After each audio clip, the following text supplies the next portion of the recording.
Today's topic I'd like to talk about is the Caduceus coil, the staff of Hermes.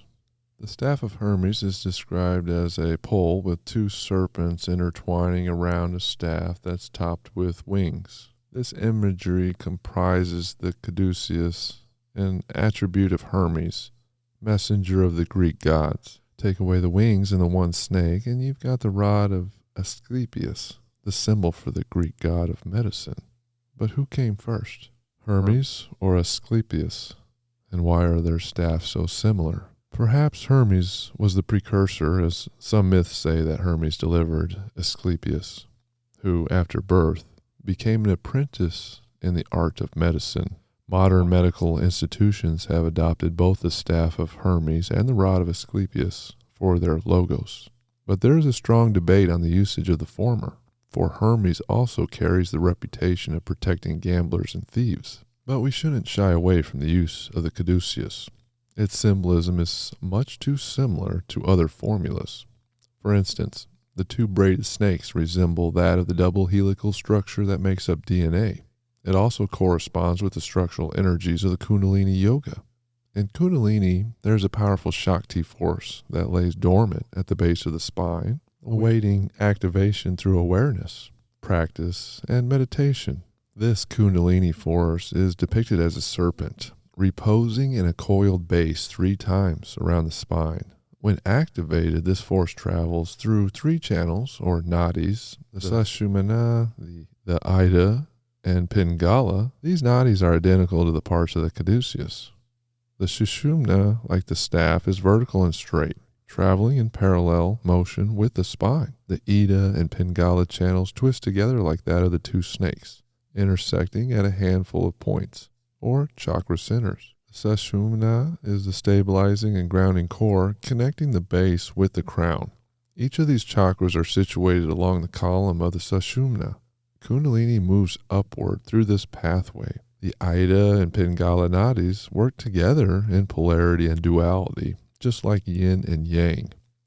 Ida, the left channel, represents feminine and lunar energy, as is connected to emotions. Pingala, on the other hand, is associated with masculine and solar energy as well as mental and physical endeavors. Kundalini energy has the potential to activate when both of these nadis are in balance with each other. Only depicted with the right-sided snake, the rod of Asclepius is somewhat lacking. Medical advancements definitely focus around the physical realms, but the healing process cannot be complete without emotional attributes. Is it a coincidence then that the pairing of these 2 snakes of the Caduceus are extremely similar to the channels of Kundalini, a power that has great potential not only to heal but raise the awareness of our consciousness? Over time, the staff began to represent all the trades and professions associated with the gods of Mercury and Hermes. It was also used to symbolize the planet Mercury in late antiquity. Hermes was believed to have invented coinage, so his staff was often used to symbolize commerce.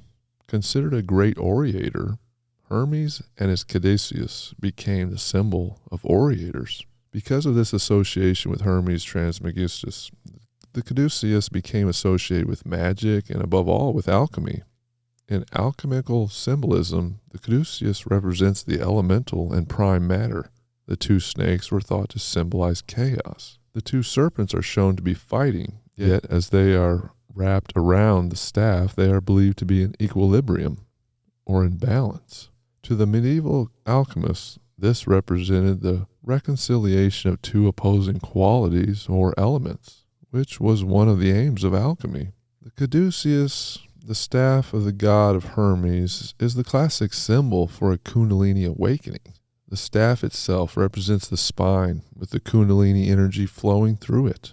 The 2 serpents that wind up along the staff represent the duality that melts into one during the awakening process. Energetically, the 2 serpents represent the ida and pingala nadi, which flow along the spine from the pelvis to the head. During the final phase of the Kundalini process, these 2 energy channels merge at the 6th chakra in the forehead. The 2 wings at the top of the Caduceus represent the expansion of consciousness that result from this awakening process. Qi is the central underlining principle in traditional Chinese medicine, Taoist philosophy, and martial arts. The literal translation of qi is breath or air. Some believe qi is a separate force from the physical world, while others think qi comes from physical matter. Still others, especially Chinese, Buddhists, and Taoists, hold that matter arises from qi. The quality, quantity, and balance of qi is believed to be essential to maintaining health and achieving a long life. Livia Cohn, author of Health and Long Life, The Chinese Way, explains it like this, quote, "Qi, or qi, is the material energy of the universe, the basic stuff of nature. It animates life and furnishes functional power of events. Qi is the root of the human body. Its quality and movement determine human health. There's a normal or healthy amount of qi in every person, and health manifests in its balance and harmony, moderation, and smoothness of flow." Breath control is considered especially fundamental to balancing the levels of qi in one's body. Controlled and meditative breathing allows qi to permeate the entire body by imagining the breath as a visible, universal force or current moving through the body. In Japan, this universal force is called Reiki and is usually discussed in the context of stress reduction, relaxation, and especially with healing. It's administered by laying on hands and is based on the idea that an unseen life force energy flows through all beings and is what causes us to be alive. The word Reiki is made up of two Japanese words, Rei, which means God's wisdom or the higher power, and Ki, which is life force energy. So Reiki is actually spiritually guided life force energy. Vril is another name of this life force energy that theoretically fills the universe and all living beings.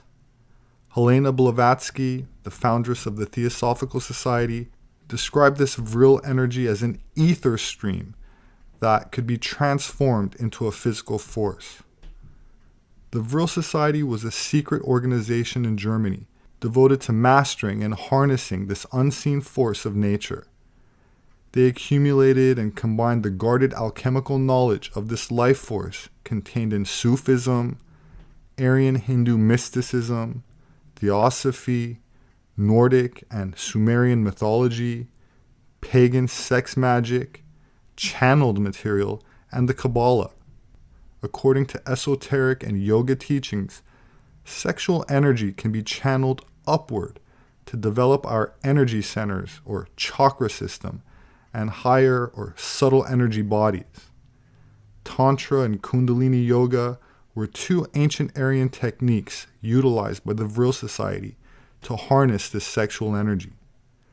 Tantra in ritualized male-female interaction and Kundalini yoga in strict individual practice were methods that involved semen retention.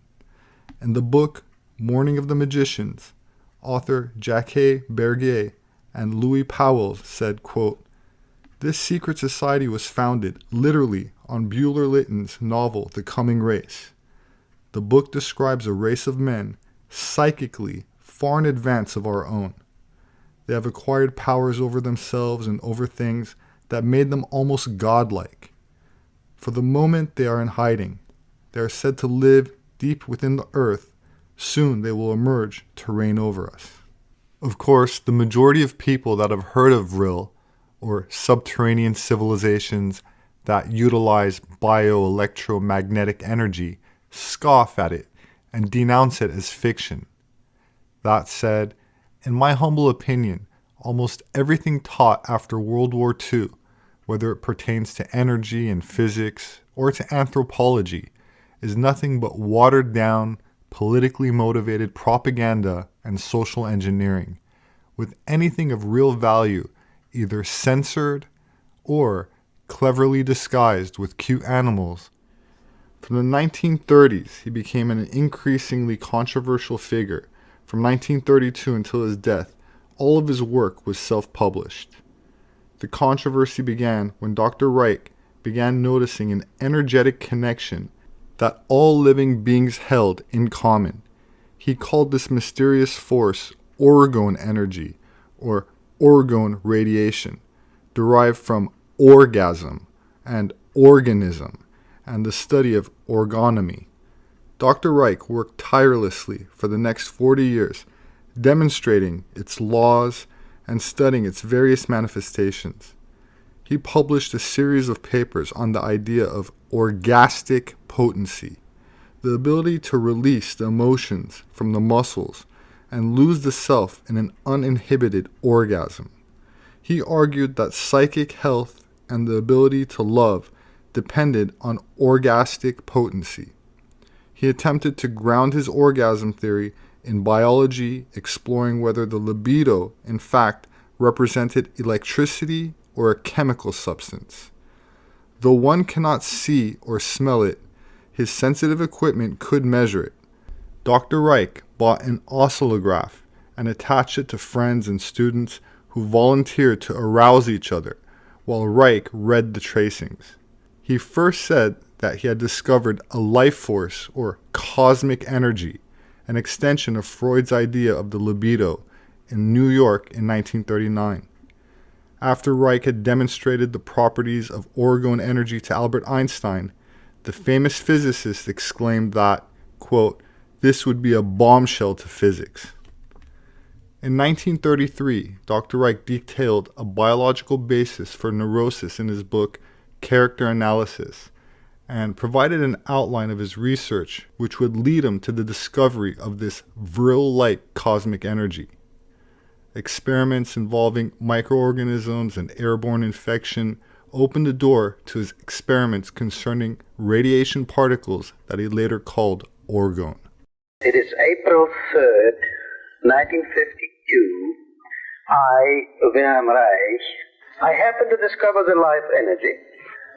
I know what it means for the future development of medicine, biology, philosophy, and natural science. I'm fully aware of it. And in this awareness, I am completely alone. There's nobody here to listen to what I'm saying. The recording apparatus is the only witness. I hope that someone will, at some time in the future, listen to this recording with great respect for the courage that was necessary to sustain the research work in orgone energy and life energy all through these years.